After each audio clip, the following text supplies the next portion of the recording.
The Retirement Halftime Show. Maintain your lead in retirement. Welcome back. I'm Sevilla Beam, and I'm here with Alexander Joyce. We're learning more about his book, ReJoyce in Your Retirement.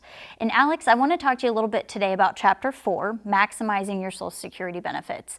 I know in our office, it's a question we get a lot as people get closer and closer to retirement age. And really, it's something we've got to look at as a whole financial plan. So tell us a little bit more about those Social Security benefits. I agree, 100%. And I think Social Security is one of those pieces that is missed, right? It's commonly missed, and I think that there's not enough education. And the thing about it, as you said, right, from the tax perspective, in a list of items needed to create a full financial plan, I think Social Security kind of goes on the back burner.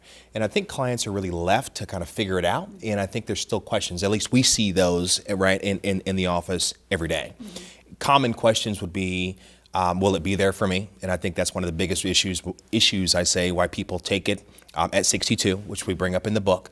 And I think that people are still confused as to what provisional income is on Social Security, right? They still kind of look at it in conjunction with their marginal tax bracket, right? They don't understand how to put that together, and rightfully so. A lot of people shouldn't, mm-hmm. right? It shouldn't be left to them to figure that calculation out, if you will. And I think that really, and we talk about this in the book as well, that people think that maximizing their Social Security benefits is the same as optimizing their Social Security benefits. And in fact, those are two completely separate things. Maximization would be just naturally waiting till you're 70 to get the most out of those benefits, yep. right? Where optimization is really sitting with the client, understanding their full financial picture, understanding how Social Security works in conjunction with an overall income plan, so we can start to fill those gaps, as we mentioned in some of the chapters in the book. So we can start to understand what that goal really is and make sure that we can do the proper analysis long term to make sure that we can give them a projection or a number in terms of making sure they don't outlive their money. Absolutely. And Social Security is a big piece of that. It absolutely is. And I know with our clients, it's not just Social Security, like you said. We've got to take into consideration their whole picture, what other sort of financial plan they have, because that's all going to factor into especially the taxation of their Social Security benefits, which is another way for us to optimize them.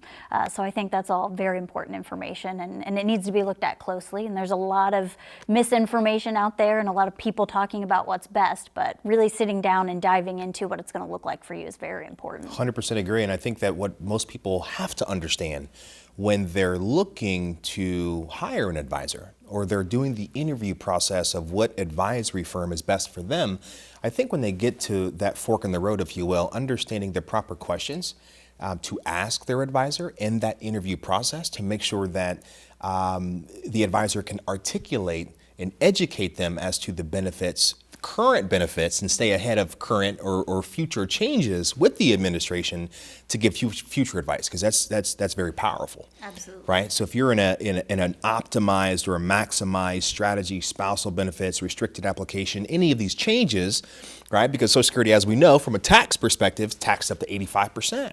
Right? And there's probably still 81 different ways to take it. The administration legally can't give you an advice when you go stand in line for several hours as to the maximization of your own personal benefits, whether that's spousal, whether that's widow's benefits, whether that's divorce benefit, whatever it is, and how unique it is to your situation. You got to get in front of it. Mm-hmm. And so I think that what the book allows is kind of a roadmap as to what questions should I ask, at least what from a foundation purpose or principle, what should I know without other people teaching me? So I at least have some leverage as to how to hold or conduct that interview process. Absolutely. And so that's what we want that chapter to do. That's great. And I know there's a lot of confusing terminology surrounding Social Security. So if you have questions about that, you can get the book on Amazon. You can also make an appointment by reaching out to Alex's office, and you can leave with a free copy that day as well. We'll be right back. The Retirement Halftime Show. Maintain your lead in retirement. I'm Alexander Joyce, President and CEO of ReJoyce Financial. If you're in retirement or near retirement, with all life's changes, it never hurts to get a second opinion. Managing expectations is the foundation of a prosperous relationship. Our goal is simple. We want to get to know you.